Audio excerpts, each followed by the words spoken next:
Sempre acho que o jornalismo é fruto da sua época. O jornal filtra tudo, né? Da parte divertida da vida, e era ali, na Ilustrada. Quem não acompanhasse a Ilustrada, de certa forma, estava meio fora do mundo. A gente tinha assim, muita liberdade de criar e de fazer. Eu tenho uma opinião própria, eu acho que a Ilustrada surgiu antes da Folha.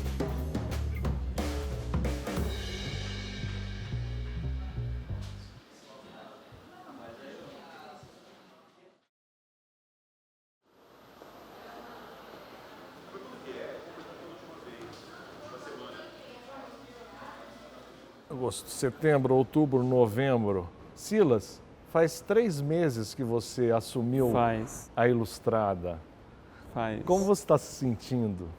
Ainda bastante assustado, eu acho. Eu tinha uma ilusão que ia ser, assim, muito fácil. Assim, fácil porque eu gosto de cultura, porque são assuntos que eu sempre cobri e que eu ia só ter grandes ideias e elas iam ser executadas assim por muitas pessoas, mas a realidade é um pouco diferente, né? Eu estava em Nova York como correspondente, aí eu ia voltar para os Estados Unidos para ir para Washington, esse era o plano.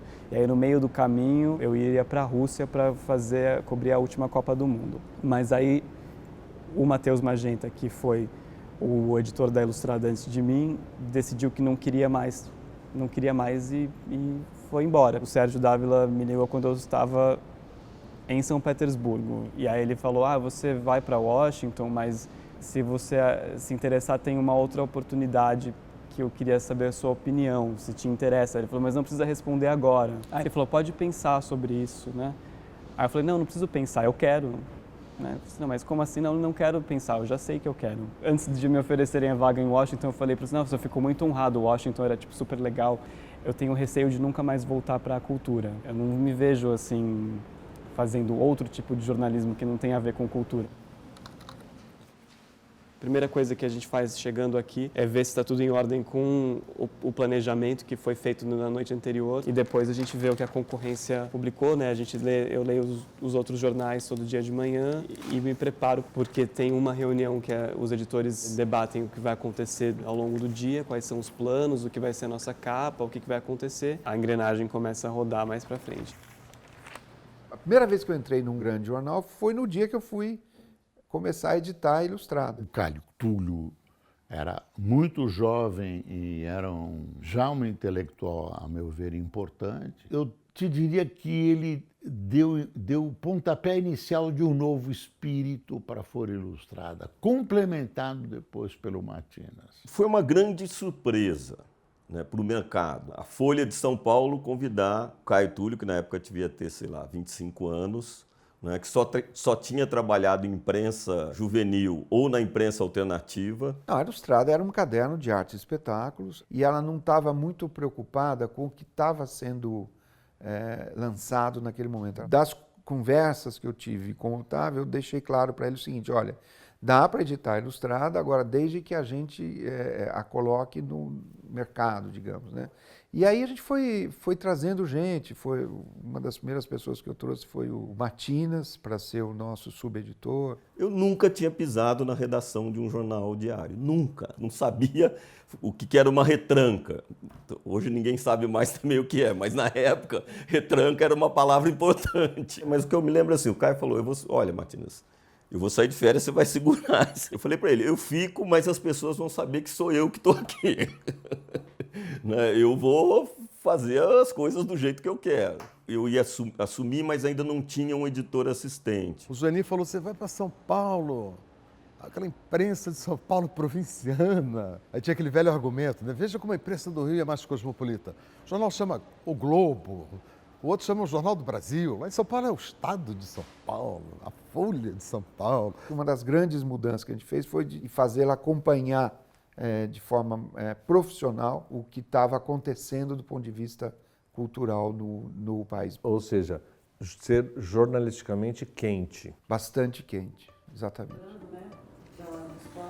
A gente tá com o dia bem devagar hoje. A gente tá lá na porta do Bolsonaro, a ver o que vem. Acho que pro online Israel e Palestina sempre rende. E o incêndio na Califórnia, que eu acho que pode ir pra capa do impresso. Toda vez que se muda um editor, o Otávio e a diretoria do jornal pedia que o editor agregasse um valor novo, que trouxesse uma novidade, que trouxesse uma abordagem diferente para o que vinha sendo feito. Como todo mundo que entra, eu entrei cheio de planos e em 2 dias eu tinha mais planos do que era possível, bem, sei lá quantos anos. A gente chega com uma ideia e essa ideia não dura muito tempo porque ela vai ser muito diluída nas pressões do cotidiano. Pressões de burocracia, pressões de agenda. Os filmes que entram em cartaz, das peças, das exposições. Todo editor que eu conheço entra na Ilustrada querendo...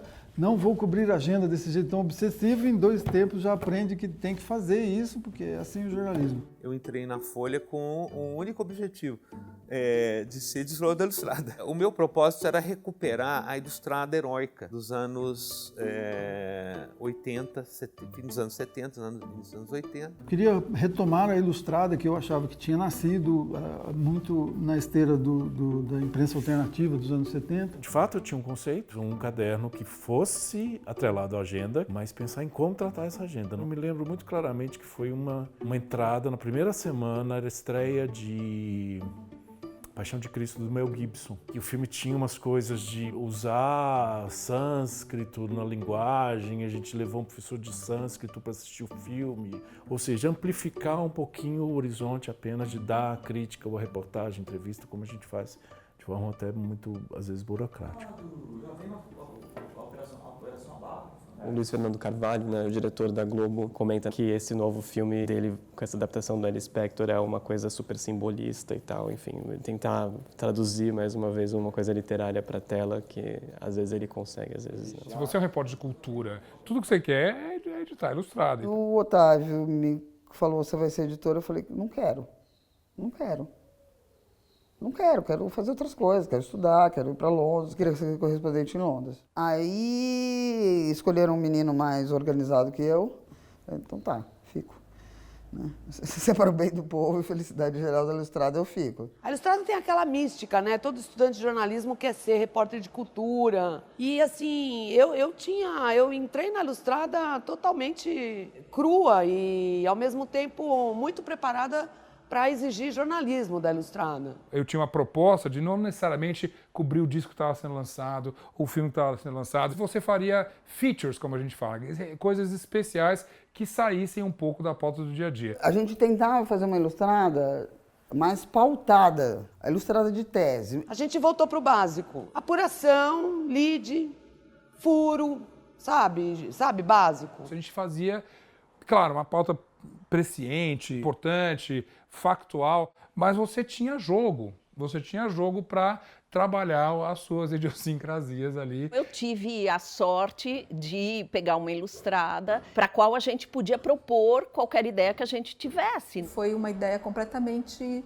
inesperada do Otávio, me colocar naquele lugar, naquele ano, naquela posição. Eu entrei no jornal muito verde, sem ter feito nada antes, e já com um pessoal muito maduro. Eu tinha um projeto para editar Ilustrada desde que eu entrei na PUC para fazer jornalismo, era um dos meus sonhos. O conceito da minha Ilustrada batia muito com o conselho que o Matinas me deu antes de eu assumir o caderno, que era: aconteça o que acontecer, tenha pelo menos uma reportagem, uma matéria, um quadrinho, uma ilustração, uma foto de impacto.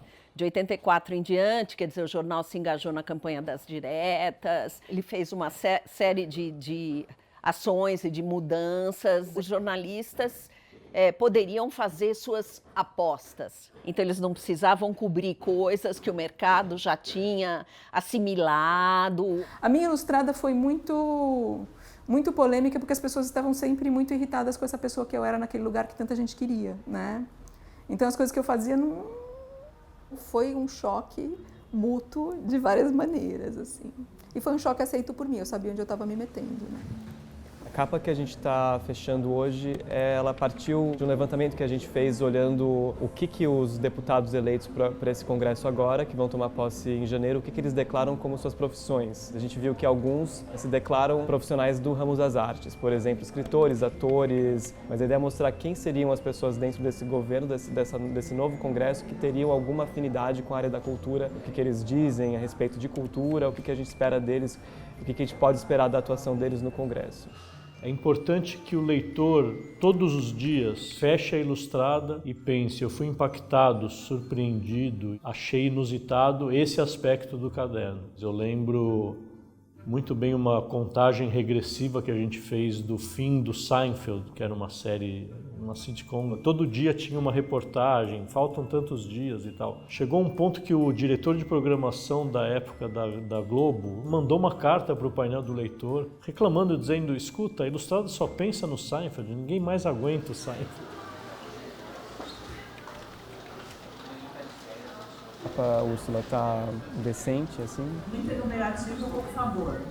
Sabe aquela matéria que é muito descritiva e pouco saborosa? E as aspas não rendem? É tudo rolado. Tá. A Ilustrada era uma coisa, tinha esse encantamento, digamos assim. E uma vez eu estava numa festa, aí conversar com uma garota que veio conversar comigo. O que você faz? No momento eu sou editor da Ilustrada. Você trabalha na Ilustrada? E a menina começou a chorar, cara. Quando eu assumi a Ilustrada, a gente recebia de mais ou menos 600 a 800 eventos semanais em São Paulo de cultura. O que era preciso fazer ali não era a equipe que estava fazendo reportagem, que era excelente. Era como é que você arrumava a cozinha. Foi mais uma coisa de gestão e menos de editor. Praticamente não mudei ninguém da equipe que eu herdei quando assumi, porque eram ótimos profissionais. A gente chegou a fazer um caderno de 36 páginas naquele momento. Só a Ilustrada, 36 páginas. Porque, claro que para fazer um caderno cada vez maior, a equipe foi crescendo. Então, assim, eu tive a oportunidade de contratar muita gente. A melhor coisa do meu período da Ilustrada foi isso. Uma equipe enorme, muito boa, mas muito boa. O que saía era fruto de discussão, de gente lendo texto de gente. Nossa reunião de pauta era um pesão, assim, era muito boa. E eu, né, eu era a pequenina ali que seguia eles. Como a Folha era um ambiente rico. Que a gente estava ali na redação, você estava escrevendo um texto e falava, puxa, como é o mesmo nome daquele livro? Aí alguém sabia. Como é o nome daquele filme? Quem dirigiu o filme tal? Alguém ali falava. A gente se complementava de um jeito muito interessante, muito rico e foi, para mim, um excelente aprendizado. O que eu quero que você diferencie é o que a pessoa se autodeclarou e o que a gente está dizendo que ele é. Você escrever na frase assim, Alexandre Frota se declarou tal, mas também é tal. Para o Frota não ligar aqui e dizer, eu não me declarei ator. Entendeu? A gente não está dizendo que ele se declarou ator. A gente está dizendo que ele é ator porque todo mundo sabe. Só para a gente não dar um errão, entendeu? Eu bombardeava os repórteres de perguntas, como eu aprendi na Folha. Como é que você escolhe quem você vai cobrir, assim? Livro, filme, disco? O que eu acho bom, o que o meu editor considera bom, a partir talvez dos gostos pessoais do editor, e o que está bombando na bolha deles. Não o que está bombando no país, porque se estivesse bombando no país, não eram as mesmas pessoas que estavam aparecendo nas capas da Ilustrada. Eu acho que o maior desafio, talvez, que eu sinto agora, e você não sei como foi para você, mas é você sair um pouco do seu gosto e entender que a cultura é muito ampla, né? Se eu fosse fazer tudo do jeito que eu quero, seria 90% artes plásticas e outras coisas pequenininhas. A minha Ilustrada ia ser 90% rock. Uma das matérias que eu mais gostei de ter editado ali foi uma sobre o fim do mundo no cinema. Veio de uma brisa minha num dia no cinema que eu estava assistindo um filme, só que os 5 trailers que antecederam o filme eram sobre o fim do mundo. Aí o que foi possível fazer com as técnicas, com método estatístico, com programação? Vamos pegar todos os filmes do IMDb que tem a palavra-chave fim do mundo e destrinchar todos esses filmes para saber, tem mais filmes sobre fim do mundo ao longo das décadas? Tem mais sobre fim do mundo relacionado a numa década é alienígena, numa década é epidemia. Tá, o que isso quer dizer pra gente? Não é só pegar esse gráfico e jogar na página. Ok, então vamos falar sobre como foi se transformando a abordagem cultural do fim do mundo. Parece uma tese de doutorado? Não, é tipo 2 semanas. tive uma percepção da minha bolha porque são os filmes que eu vejo, os trailers dos filmes que eu assisto. Não. Ok, minha hipótese faz sentido? Como saber? Vamos pegar tudo. Aplicar a ferramenta, não substituir a apuração, é só potencializar uma apuração e fazer coisas de qualidade. Lembra que a secretaria dá 3 páginas extras. Não, sim, mas se a gente tiver com pautas, com essa deficiência de pautas que a gente tem, eu não vou abrir página para isso. Ruim de pauta, é isso? Sim, tá bem ruim. O que tem na pauta para quarta? Tem Nick Drake, Suassuna. Matéria tem. Nem que a gente dê crítica Crítica de livro tem um monte, dá umas internas. Eu te diria que a Ilustrada era ligado ao lazer e um pouco para distrair o leitor. E aí vem o Caio Túlio para o jornal. O Boris nos deu liberdade total. Ele estava muito mais preocupado com a área política e econômica e pôde se despreocupar com a área cultural. A gente deixava tudo editado, eu costumava mostrar os trechos mais apimentados ali, e era ele quem decidia se aquilo seria publicado ou não. Em geral era publicado. Não esqueça que até 84 temos ditadura, e o jornal era muito preocupado em não cutucar a onça ali com vara curta.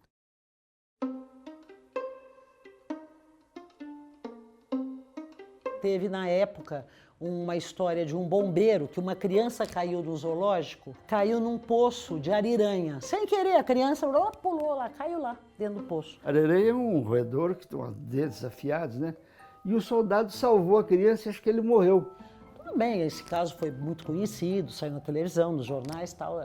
Uns 2, 3 dias depois, o Lourenço entra lá na redação, que ele chegava, oi, Elozinha, tudo bem? Oi, Lourenço, tudo bem? Tudo ótimo. Ele era um colunista manso, ameno, de coisas do dia a dia, como é que era o Brás, da juventude dele. Ele já vinha com as laudas na mão, né? E ele me entregava, tal, eu lia, tal. Eu comecei a ler, o título era Herói, Mortos Nós. Herói, ponto, mortos, ponto, nós, ponto. E era uma crônica forte. Ele usou uma figura do Duque de Caxias, que era uma estátua enorme, uma escultura enorme, que ainda está na Praça Princesa Isabel. Heróis não era uma estátua com os ciganos fazendo xixi lá embaixo. Que heróis realmente era o povo, era esse soldado que salvou a criança, tal, não sei o quê. Era uma coisa assim. Mas quando eu vi ele falar no Duque de Caxias, eu falei, Lourenço, vem cá. Olha, esse trecho aqui, vamos mudar um pouco, vai. Imagina, Elô, você não vê lá na estátua, você não vê os ciganos fazendo xixi lá embaixo? Tá perfeito, tá ótimo. Eu falei, não tá, Lourenço, não tá, não. Tá. Isso aqui eu vou submeter pro Cláudio Abramo, eu não vou segurar essa sozinha não, tá muito grave. Daí ele leu, tal, eu falei, olha, principalmente esse trecho. Daí ele começou a ler, tal, leu. Não, publica isso aí.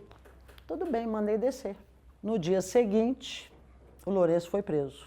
E o jornal resolveu publicar a coluna dele em branco enquanto ele estivesse preso. Aí o general Hugo Abreu ligou de Brasília para o Frias, dizendo, Frias, aqui não está falando seu amigo, o general Hugo Abreu, da Casa Militar. Se amanhã sair em branco, o jornal terá intervenção. Ele chegou a ser torturado? Ele disse... Não, mas ele falou que a situação foi bem dura, a pressão, né? Acho que foram várias horas de interrogatório, né? O que o Frias fez foi afastar as áreas que representavam algum atrito com o regime. Representava a sobrevivência do jornal. A gente não tinha armas para enfrentar o governo.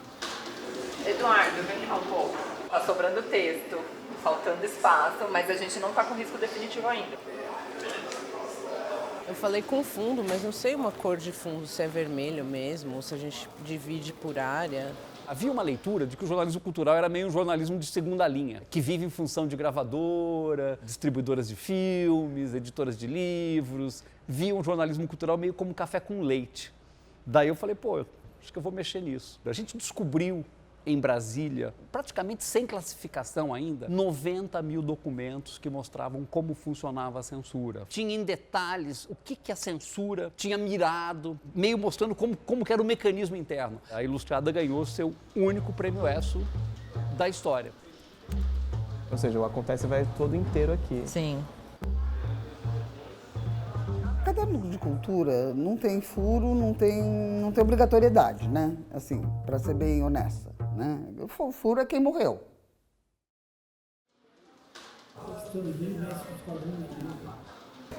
Quadrinho. Meu Deus do céu. De 5 minutos atrás o texto. Isso é uma capa, né? Todo dia morria uma pessoa. A Ilustrada parece também, às vezes, que é um grande obituário, porque todo dia morre alguém muito importante. Tem muita gente importante na cultura, né? E não vai acabar. Na minha gestão morreu tanta gente.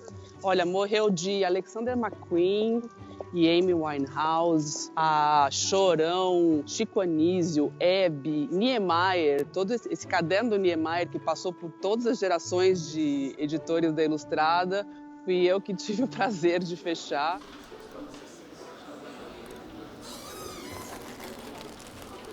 Parece que o Stanley morreu. Aí essa Aí capa. já pode... Essa capa já não. Olha lá, vocês vão pegar um. Isso é quando a edição. Fechamento com emoção. É quando a edição muda 100% no último minuto. Eu tinha tirado férias depois de um ano, em dezembro. Eu não tinha celular ainda, ninguém tinha celular ainda, assim, tipo. Aí a gente foi tomar uma cerveja, assim, Tom Jobim, né? Uma TV sem som, Tom Jobim. Outra TV sem som, Tom Jobim. Falei, nossa, especial do Tom Jobim que não acaba mais, né? Aí um dos botecos que a gente foi, morreu o Tom Jobim. Eu falei, caralho! Já tinha acontecido tudo, porque ele tinha morrido cedo, enfim. Foi uma puta cobertura, né? Caderno especial, enfim, sabe? A gente tinha deixado um monte de coisa pronta. Quem vai escrever sobre isso? Érico, Ramon? Então, a gente tem que ligar para todo mundo agora, porque o Thales não está atendendo. Vou tentar ligar para ele. Vamos ligar pro Érico e pro Ramon também. A gente tem o vídeo dele. Oi? Vamos olhar. Tem o quê? Ele tá bem velhinho, talvez tenha o obituário. Onde fica isso? Teria que estar aqui. Eu vou... Peraí, vou pedir pro Sandro ver. Gui, depois, se puder fazer também um outro texto, que acho que é um texto de apoio sobre o cinema, a Marvel e o cinema, as adaptações para o cinema. Não tem isso também. Eu fui almoçar com o Caio Túlio, combinar, conversar como é que ia ser e tal, o trabalho. E quando a gente está voltando para a Folha, veio uma repórter, você já souberam da notícia? Não, morreu Elis Regina. Nós queríamos, para a primeira página, uma foto dela tirada de cima, porque ela foi velada no Teatro Municipal. O que eu me lembro é que eu dei o título. Ficou no final, Elis, o adeus à batucada da vida. A Folha não dava nenhuma chamada na capa para a Ilustrada. Zero. A gente ia na reunião de fechamento da primeira página e voltava numa frustração enorme, porque a gente falava, olha, temos isso, temos aquilo. Eu nunca tinha muito destaque. E o da Elis Regina acabou tendo. Vamos tentar todo mundo que atende. O primeiro a atender o telefone. Oi, Thales? É o Silas, tudo bem, e você? A gente não tinha um obituário pronto. Você pode fazer isso voando pra gente? Valeu, querido. Um abraço. Tchau, tchau. Dia de Natal de 1977, eu estava em casa, telefonaram, morreu Charles Chaplin. O carro está indo te buscar. Larguei o almoço pela metade e fechamos uma edição, bicho. O seu Chaplin estava morrendo. Época de Natal. O Fassone fez uma coisa caprichada e deixou lá com a gente na gaveta. Foi um trabalhão para achar a gaveta, a gente veio arrombar a gaveta dele. Eu me lembro que eu coloquei aquela foto final do filme Luzes da Cidade, o Chaplin andando com a Paulette Goddard, rompi a foto, meia página, escrito The End, fim. Você está de volta ou você está fazendo figuração aqui? Não, estou de volta. Você não quer fazer essa nossa capa com a gente? A Fefa está fazendo, mas... Provavelmente vou fazer. É o Stan Lee, sabe? Sei. Que morreu. Sei. Morreu. Nesse momento, os jornais abandonaram preconceitos, costumes, por exemplo. Não era mais vendido como uma matéria desenhada para as pessoas entenderem, era feita e dirigida por um público mais inteligente e mais exigente. O Tarso de Castro era uma pessoa ame-o ou deixe-o. Você não podia simplesmente falar assim, oi Tarso, tudo bem? Ai, você é legal. Não dava. Era, oh meu Deus, que cara demais. Ou então, ai não posso ver esse cara. Daí ele teve uma ideia, eu acho, de falar, epa, por que não um caderno para mim? Daí ele fez o folhetim.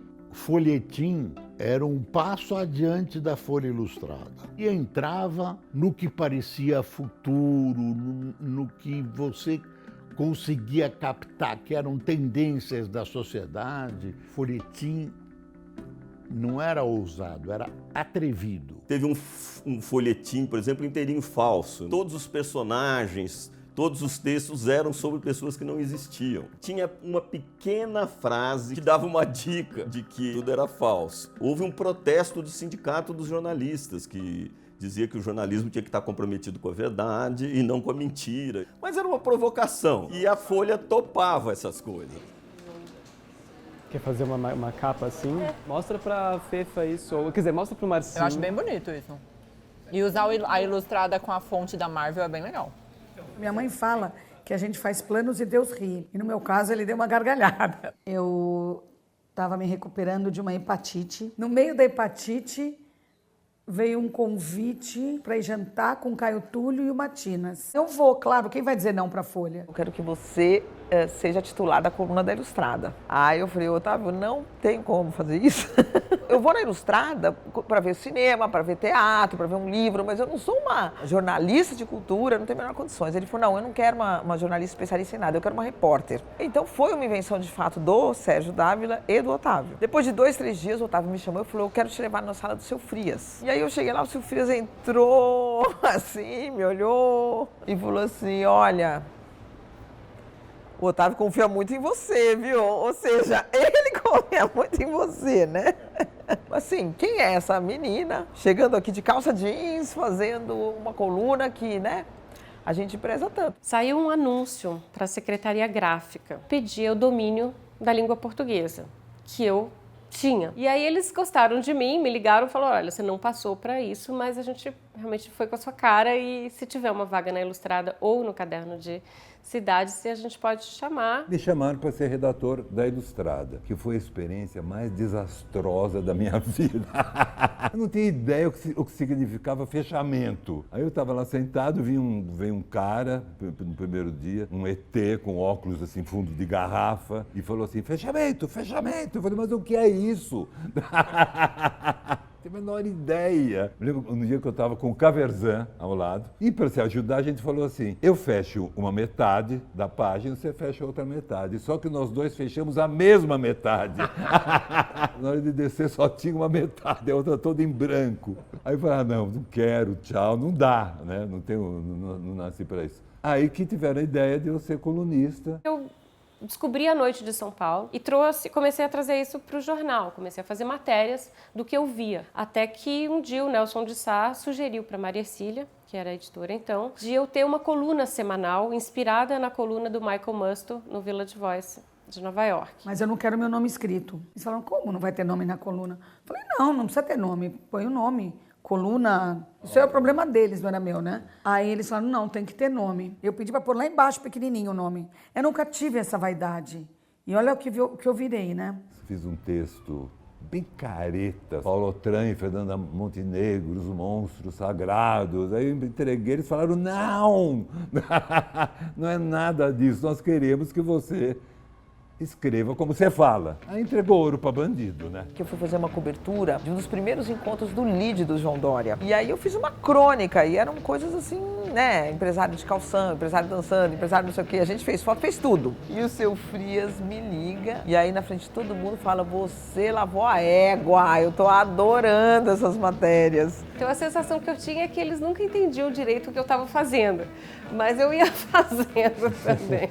Porque as fotos eram feitas pela gente mesmo, com câmeras descartáveis, com a ideia de serem registros feitos por amigos que estão na pista. Porque naquela época ninguém cobria pista de dança, não tinha isso. Então a primeira foto saiu desfocada e por fechamento, saiu sem legenda. Então apareciam 2 meninas conversando assim numa pista de dança, com aquela fumaça, e tipo, o que era aquilo? Então só tinha Noite Ilustrada, o meu nome lá embaixo, a foto fora de foco e algumas notas. Não tinha essa coisa de pessoas anônimas aparecerem no jornal. As pessoas apareciam na coluna da Joyce porque elas eram famosas, porque elas eram descoladas, porque elas eram legais, porque elas eram cool, e não porque elas não eram nada. O meu furo principal, né, foi a Operação Uruguai, a origem do impeachment do Collor. Foi uma nota que estava sendo armada uma operação que chamava Operação Uruguai para tentar salvar o Collor. A minha coluna já tinha fechado, foi para a primeira página e foi só uma notinha. Ah, mas você, levando tudo para o humor, você não está banalizando os escândalos ou os grandes males da humanidade e tudo isso. Eu falei, ao contrário, né? O humor é demolidor. Agora, é melhor o humor que o rancor, né? Não, senão o Brasil vai virar um monte de gente, acho que está virando, um monte de gente rancorosa babando, entendeu? É tipo uma historinha mesmo, um storyboard? Não, você vai ver uma capa mesmo. Tá. Mas aí ele teria que fazer Sacou? uma super montagem, ver se o Edson tá com tempo. Vamos ligar pra ele? Quer tentar? Tinha que fazer uma montagem. Quem sabe ele estaria aqui, pelo menos dar uma olhada pra ver se rola. Fabiano, vai lá. Tudo bem, Fabiano? O que é a nossa ideia? A gente tem essa imagem. A gente queria pegar essa parte de baixo aqui e pegar mais coisinhas recortadas disso aqui, ó, Thor e tal, e ir preenchendo isso aqui. Você acha possível? Você acha possível? Possível sim, né? Tempo. A Ilustrada era uma espécie de um laboratório da Folha de São Paulo para a renovação do jornal, em termos de edição, de criatividade, termos plásticos. Isso aí a gente começou a fazer com que o logotipo pegasse a personalidade do assunto da capa. Acho que a grande capa que a gente fez foi quando a gente fez o logotipo em japonês. A gente chamou uma artista plástica que era casada com um correspondente no Japão. Ela desenhou, quando apareceu aquele logotipo em papel de arroz, a gente não acreditou, nem sei com quem está aquele logotipo, acho que ficou com Matinas. Uma brincadeira legal que acho que ficou uma das edições mais bonitas assim que eu consegui fazer. Eram duas exposições de fotografia, o Irving Penn e o Bob Wolfenson abrindo no mesmo dia em São Paulo. Então a gente pegou imagens dos dois, os dois são fotógrafos de estúdio e eles fotografaram nus e pessoas vestidas e aí a gente fez uma brincadeira que era a Marlene Dietrich vestida com a Gisele Bündchen pelada e aí dentro a gente deu o Chico Buarque pelado com o Saint Laurent vestido, ou seja, dois homens, duas mulheres pelado, vestido de ponta cabeça, uma piração, que funcionou, que eu achei que ficou bem bonito. E é uma maneira de dar agenda, mas assim, não é tipo, abre essa exposição, é uma agenda com uma embalagem surpreendente. Para misturar e fazer, é melhor a gente usar aquele fundo que já está resolvido, né? Do que ter que ficar enfiando... Do que montar, né? Isso daí tá muito bom. Se a gente for mexer e inventar em cima, cara... Eu acho que é... Né? Perda de tempo. Tá bonito, tá simples, tá chique. E tá chique e funcional. A Folha tinha um projeto correto, um posicionamento correto, fazer um jornal independente, moderno, jovem, ousado, no momento de abertura política. E era isso que as pessoas estavam esperando. O jornal começou a vender mais e ultrapassou o Estadão. E aí resolveram lançar o Caderno 2. E eu fui lá fazer uma reportagem e a gente acabou fazendo uma capa, que era uma brincadeira com efeito Coca-Cola, Pepsi-Cola. The Real Thing, que seria a imitação. Tirar uma onda, né, em cima do Estadão. Saber que tinha competição com o Estadão foi um negócio que nos motivava muito. Quando o Caderno 2 saiu, tinha alguma coisa que era melhor do que na Ilustrada. E eu acho que era uma coisa de roteiro, de serviço. E o Matinas mudou no dia seguinte, nem esperou. Assim, não deixou nem criar o efeito e isso aqui tá melhor, sabe? Deixa eu ver. Aqui a gente vai limpar esse softbox. Eu acho que é muito sujo isso só. Mas é quadrinhos, é uma capa de quadrinhos com... Eu acho que limpando isso já tira... Mas você não acha que era legal? Não, é bonito isso, mas será que não era legal dar pelo menos um Homem-Aranha grandão, algum personagem? Mas ele tá atrás dele. Tá aqui, ó. Não dá pra dar uma ilustrada de outro jeito? É isso que eu vou pensar, vou tentar jogar Faz aqui na verticalzinha, 19. Na verticalzinha, sabe? Igual a gente tem feito os últimos dias. Você pode pôr o Ilustrada no alto e jogar o Folha, a Fio Data para baixo. A gente já estava num momento em que a Ilustrada não era a única referência de programação. Tinha o Guia, que competia um pouco, tinha um pouco de MTV, comecico de internet, né?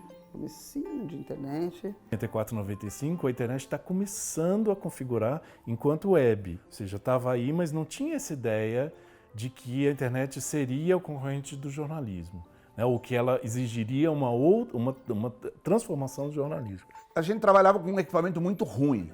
muito ruim. Então eu tentava ali, tentando ajudar o repórter a fechar, o negócio não funcionava, putz, você não ia estrangular o repórter, você estrangulava o computador, entendeu? Que era um equipamento paraguaio, que, pelo amor de Deus. Parava o sistema, sabe qual era a mensagem que aparecia? No anda bien.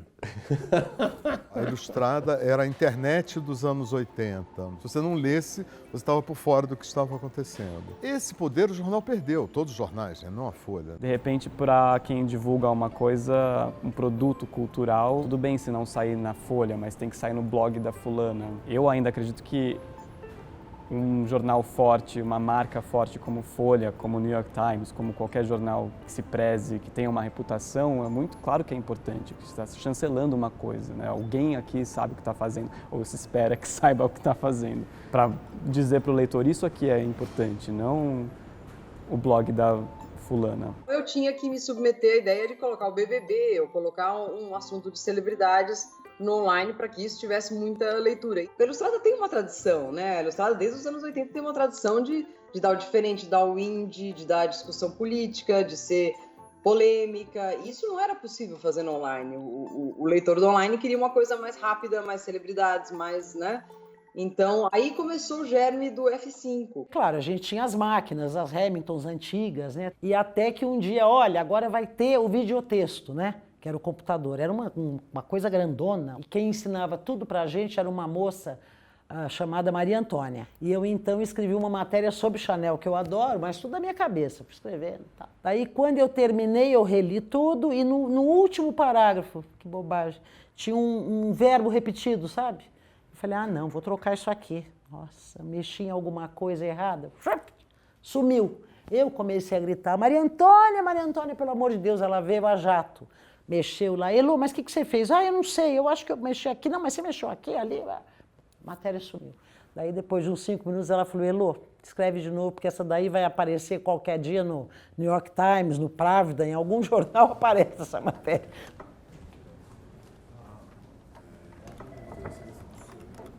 Alô?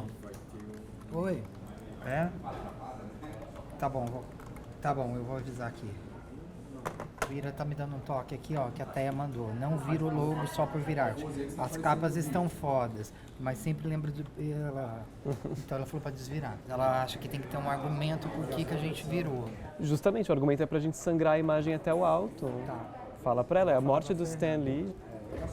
A Ilustrada, de certa maneira, tinha explodido no começo dos anos 80, quando ali foram descobertos os novos talentos, os nomes provocativos, os críticos. Quando eu assumi no final, do meio para o final dos anos 90, esses nomes já não eram mais as revelações, eles já eram os nomes consagrados. A gente pôde aprender muito com eles, da geração que tinha sido a nossa referência para entrar no jornalismo, com as ideias e a coisa meio provocativa e tal, que a gente trouxe do movimento estudantil. Mas a gente era muito novo, era muito fácil falar, puta, lá vem esses meninos, sabe, encher o saco, agora vão querer, sabe, reinventar o jornalismo. Não tínhamos 30 anos ainda, né? Então a gente tinha aquelas caras meio de menudo, na verdade, com aquelas gravatinhas, aqueles cabelos e gel e não sei o quê. Seria como se hoje eu vendo os meninos que entram na Folha falasse, esses menudos aí não vão dar certo. Era um pouco esse espírito de uma geração meio dando uma sacaneada na outra. A gente achava os menudos brega, mas enfim, paciência. Eu dizia que eu tinha um método que era corretivo. O Boris sempre fala que é mentira, mas era mais uma brincadeira do que propriamente, mas eu fui lá reclamar qualquer coisa. Esse jornal é uma droga, não sei, fui lá, deu uma explosão. Ele falou, é assim? Peraí que eu vou te dar um corretivo. E aí tirou a cinta dele e ficava, eu tinha que sair correndo na sala dele, ele com a cinta. O Matinas que cultiva a lenda. O Matinas não foi ameaçado, ele cultiva essa lenda. Ele me encontra em algum lugar e aparece uma outra... Você sabe que o Boris batia nos... Ele me goza com essa história. O editor é um sujeito que está entre a direção, é um Exu, intermediário entre os dois mundos. Tem hora que você vai lá, acata, obedece. Você obedece a direção. Agora, às vezes você tem que proteger a equipe. Eu ficava muito entre a direção do jornal e a Érica, porque ela queria avançar e eu dava gás para ela. Eu falava, vai mesmo, porque é interessante, deixa comigo. E isso teve muita rejeição, porque a pauta da Érica, ela era transgressiva. Em 92 é transgressiva até hoje. Assim. Tinha a crítica interna do ombudsman e ele dizia que aquilo era uma iniciativa coroada de amadorismo. E uma coluna, como assim? E que aquilo não ia durar. Durou quantos anos? A coluna? Durou até a minha saída, em 2005. Durou 13 anos, né? Eles muitas vezes não aceitavam a charge, aí pedia para refazer. Tem um negócio pitoresco, né, da tira do Glauco, né, o Geraldão. Ele tinha aquelas várias mãos com sanduíche, bababá, e o Bilal de fora, né. Aí chegava no Otávio, põe uma tarja. No dia seguinte vinha a tira de novo, o Bilal de fora. Mandava por atrás. Até que o Otávio chegou uma hora que não aguentou mais. Falou, deixa, vai, tira de uma vez essa tarde. Aí ele parou, aí começou a mudar de personagem. Aí não tinha mais graça. Mas o pau para fora era um dos detalhes da tira do Glauco escandalosos, né? O cara andava se picando com 3, 4 seringas, fumando, bebendo, vendo a mãe no banheiro. Era uma depravação total. A tira do Glauco é fundadora nesse sentido. Difícil a gente pensar outro jornal que publicasse esse mesmo tipo de coisa. Um dos textos é sobre as adaptações para o cinema, que é isso do Wolverine. Só que isso vai ser o fecha, não vai ser o abre. Mas aí eu não sei se a gente dá ele embaixo, o Wolverine, ou quer dar o título em duas, aí diminui um pouquinho, né? Eu vou ver se a gente não põe um Homem-Aranha aí. Tá digno, né? Mas eu ainda... Mas aí você vai tentar trocar. Tenta ver se consegue na mesma... vou tentar. Tá.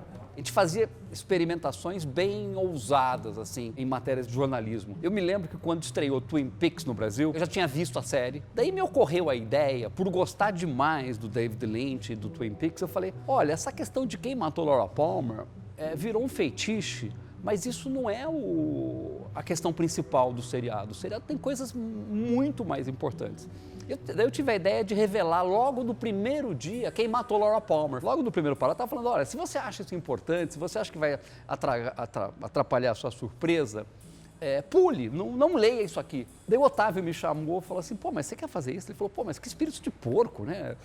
Daí eu contei para ele qual era meu ponto de vista. Eu falei, não é uma questão de espírito de porco, é que eu acho que isso não é uma questão importante. E daí ele pegou, ele falou uma coisa assim que eu nunca esqueci, e acho que é uma tradução muito fiel, assim, do espírito libertário que ele tinha. Ele falou assim, eu não concordo com o seu ponto de vista, mas você é o editor, então você faz o que você concordar. E eu fiz, sem menor dúvida, e foi um escândalo. Enxurrada de cartas, protestos. Havia um público fanático, né? Teve um momento que teve o lançamento de um filme brasileiro. Então os jornalistas foram convidados para uma viagem, não lembro mais qual era o lugar.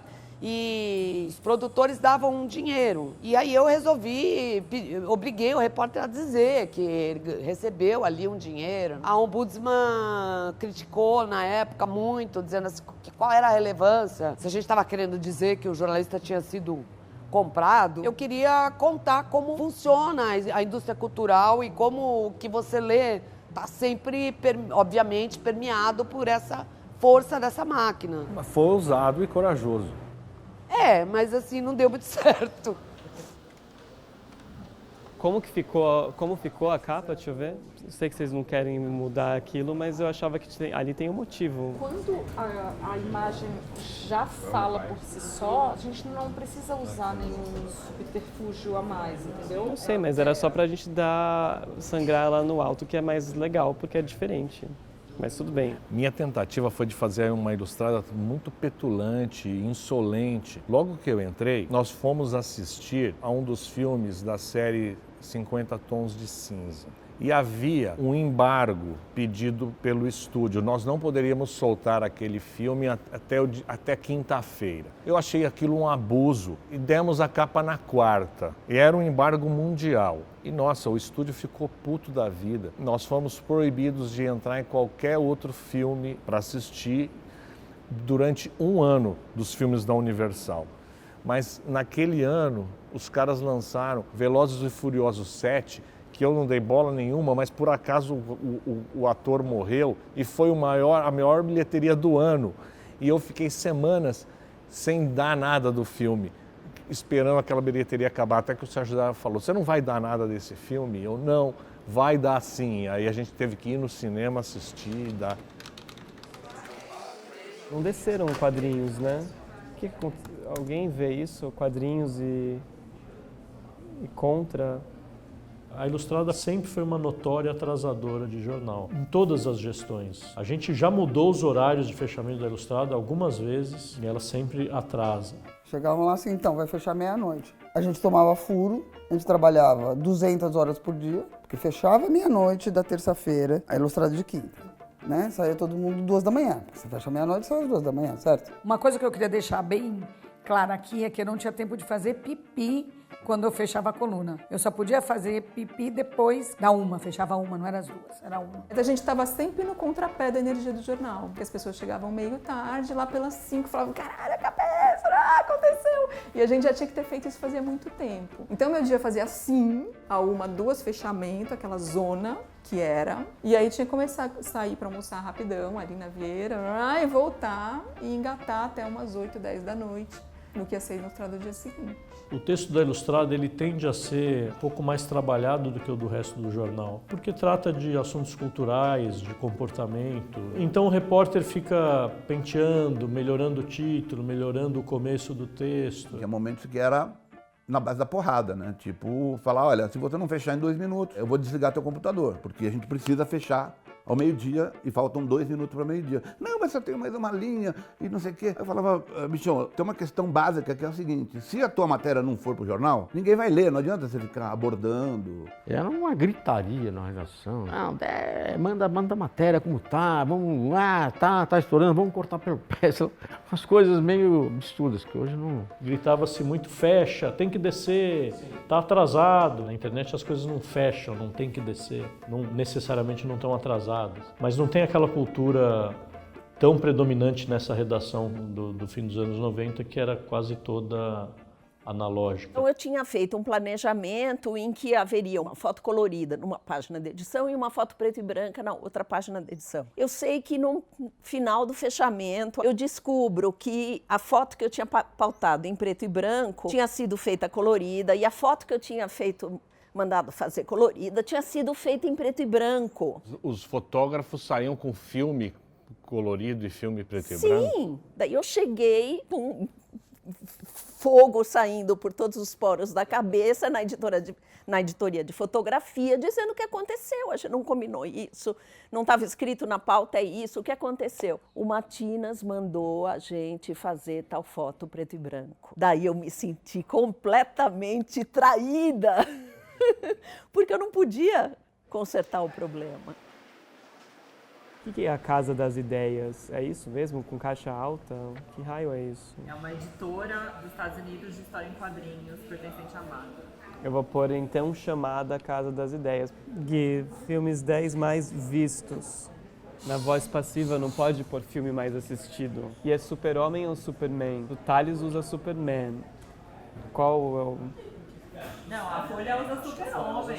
Eu sabia que era uma escolha difícil. Ao mesmo tempo, tinha uma vontade enorme. Então, pus na balança. Eu vou sacrificar a minha vida pessoal por isso aqui. Porque quando você é editor, você vive a vida da tua equipe, mais que a sua vida, né? Não tinha vida pessoal. Aí eu tive um problema de saúde que eu falei, hora de parar, porque era de voltar a ter uma vida pessoal. E era movido a Coca-Cola e cigarro. Ao final de um ano, eu estava com uma gastrite séria. Tive sorte de conseguir manter meu casamento nesse período e de manter a sanidade mental, porque você acorda e dorme, você respira o teu trabalho. Não sou de desistir de desafios, então eu comecei a tomar antidepressivo e passei a segunda metade, digamos, do meu mandato à base de antidepressivo para poder segurar esse redemoinho ali. E encerrei, como eu também já tinha comentado, dirigindo uma peça sobre depressão e suicídio. Você não chegou a pensar em suicídio ao trabalhar na Ilustrada? Não, acho que eu não diria tanto assim. Era uma época em que você fumava no avião, no cinema, no restaurante. Na redação era uma névoa. Meses antes de eu ir para a Ilustrada, eu estava num ritmo fumando de 40 a 50 cigarros por dia. Eu imaginava, ouvia os relatos do que era a pressão de ser editor da Ilustrada. Eu pensei, se hoje, sem essa pressão, eu fumo dessa maneira, com essa pressão eu vou duplicar o que eu fumo. Eu vou fumar o quê? 3 maços? 4? Então foi uma decisão racional. Eu parei de fumar no dia 30 de dezembro do ano anterior a assumir a Ilustrada. E até hoje eu tenho um vício, mas é um vício mais saudável. Eu tenho caixas e caixas de House preto. Eu como 2 desses por dia. Ainda bem que é sem açúcar. Sem açúcar. Naquelas alturas, eu tinha começado a namorar o Mário, que era meu subordinado. Porque você é casado até hoje. Sim, com quem eu tenho 2 filhos e tudo mais, né? E para mim era uma situação delicada. É muito maluco, porque não tinha uma divisão muito entre vida privada e vida de trabalho. Era uma imersão quase que 24 horas por dia. A gente era meio maluco, assim. Quando o Otávio me perguntou, mas muito bem, e quem você sugere que fique no seu lugar? Quando eu apresentei o meu pedido de ser transferida para a reportagem, eu disse, qualquer um dos meus assistentes direto está pronto para assumir essa função. E um deles era o Mário. Ela me contou isso depois, muito tempo depois. E ela falou que indicou alguns nomes e ele me escolheu. Você tinha que ter um foco que exigia sacrificar muitas coisas. E eu não estava disposto a sacrificar essas outras coisas. Eu fiquei 40 dias e o Otávio foi muito correto comigo. A discussão que eu tive com o Otávio foi eu em Nova York, eu estava em São Paulo. E a minha atual mulher, que era minha namorada na época, foi me encontrar em Nova York. Então, o dia que aconteceu isso, eu tinha o Elixir da Mori, com o Pavarotti, com o ingresso comprado. Eu falei, não dá, eu estou aqui, eu vou ver o Pavarotti, não esquece, não vai. E a discussão foi literalmente por telefone e educado. Falou, olha, eu estava falando, eu preciso disso, preciso desse tipo de engajamento. Eu falei, esse tipo de engajamento você não vai ter. Então não dá. O Otávio tinha razão, aquilo lá exige. E se você não está disposto, vai cuidar da vida. Eu fui, e por isso que foi lendário. Não sei se vai dar tempo, porque eu não consigo falar com o Graça. Pra saber se é às 9 tá tudo bem mandar, entendeu? Oi.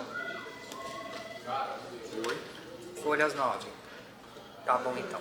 Obrigado. Tchau.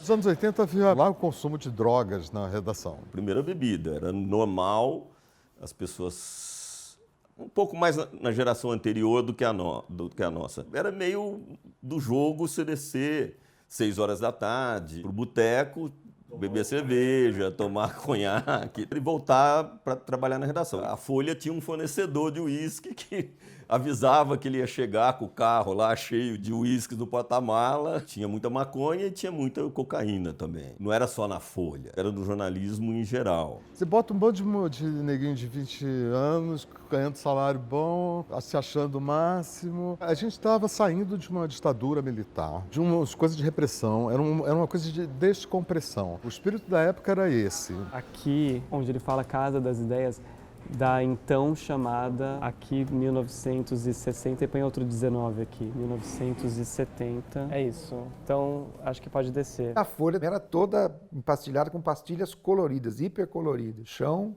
parede e teto. Isso foi uma reforma não editorial, foi uma reforma arquitetônica. Ninguém chamou um técnico de iluminação. O cara tocou aquela luz branca de hospital e começou a dar problema. Dava enxaqueca, era uma coisa perniciosa do ponto de vista de ambiente de trabalho. Meio psicodélico, né? As pastilhas super coloridas com a luz branca, é isso? Era psicodélica, então dá um ar de coisa divertida, um barato. Não, era feio e chato. Aí a gente liderou, eu fui um dos que foi bem firmes nesse sentido, um pedido à direção da empresa, que foi acatado, para pintar as pastilhas. E agora a Folha de hoje, quando eu tive lá uns anos atrás, é outra coisa. Agora está tudo muito contemporâneo, né?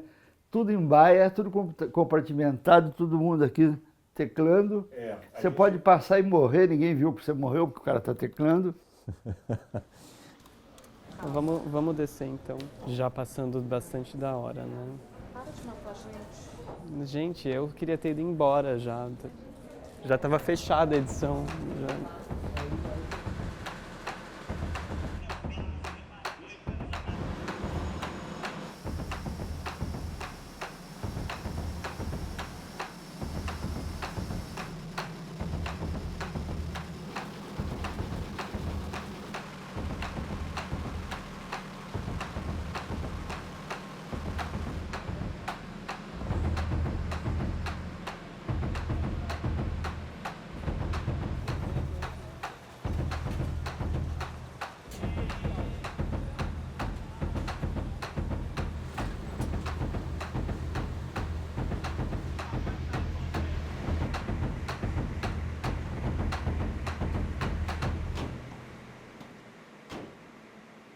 Essa história foi maravilhosa. O Oscar ia ser na segunda-feira, então eu avisei o Moacir Amâncio. Tem que mandar um boy na casa do Fassoni para pegar a matéria do Oscar, para dar a capa de segunda-feira. Não esquece e tal. Não, Elô, escreve aí para mim, tá? Pegar matéria Fassoni. Acabei de fechar, fui embora. Quando foi na segunda-feira, eu dormia tranquilamente. Me liga o Boris. Elô, você é uma louca, você tá demitida, você não... Falei, o que eu fiz? Pelo amor de Deus, me fala o que tá acontecendo. Você não leu o jornal hoje? Falei, não, tô dormindo, mas vou ler. Eu peguei a folha, puxei a Ilustrada, falei, epa, e o Oscar? Ele falou, então, é boa pergunta, você que devia responder. Eu falei, Boris, eu não acredito nisso. Eu também não. Falei, Boris, estou indo pra Folha, tchau. Eu fiquei desesperada. Eu fui pra Folha, cheguei lá às 9 horas da manhã, não tinha ninguém. Aí o Fassoni ligou. Falei, escuta, e a minha matéria? Eu falei, Fassoni, o que houve? Ele falou, não sei, eu deixei aqui em casa, não vieram buscar. Bom, eu sei que ele tinha dado outro endereço pro cara. O cara foi lá, não achou, voltou e não falou nada que não achou. O Moacir fechando as páginas lá, não sei o quê. Bom, não sei o quê, deixa eu pôr isso aqui. Primeira página que eu vou pôr, deixa eu pôr isso aqui. Pôs uma outra matéria. O único jornal no mundo que não deu Oscar. Você está ficando completamente pirado da cabeça, nenhuma linha. Hoje vai ser a entrega do Oscar, nada. O Boris passou assim por mim, olhando para o outro lado. Elô, depois a gente fala. Bravo. Daí eu falei, bom, vamos fechando então, vamos adiantando, vamos vivendo aqui. Amanhã eu já nem venho, vou falar com ele hoje de noite. Bom. Nisso, o Boris sai da sala dele, eu ali angustiado, o Moacir também morrendo e tal. Ele passa assim por mim e fala, você é do FBI? Eu falei, FBI, que é isso? Parabéns, Elô. Gente, a Elô é o máximo. O único jornal que não deu que o Oscar vai ser hoje, porque o Oscar não vai ser hoje. Ronald Reagan acabou de ser baleado. Não vai ter festa do Oscar. Eu falei, jura? Eu falei, todo mundo, Elô, você é uma sortuda, você... Eu falei, olha, eu nem sou sortuda, porque eu quero ir embora mesmo, eu não quero mais ficar aqui. No dia seguinte, foi o único jornal certo do mundo, porque o jornal, o título era, acho que era assim, enfim, hoje, enfim, vírgula, hoje, vírgula, a festa do Oscar, a entrega do Oscar. É. Tinha uma linha fina, eu acho que o título era esse.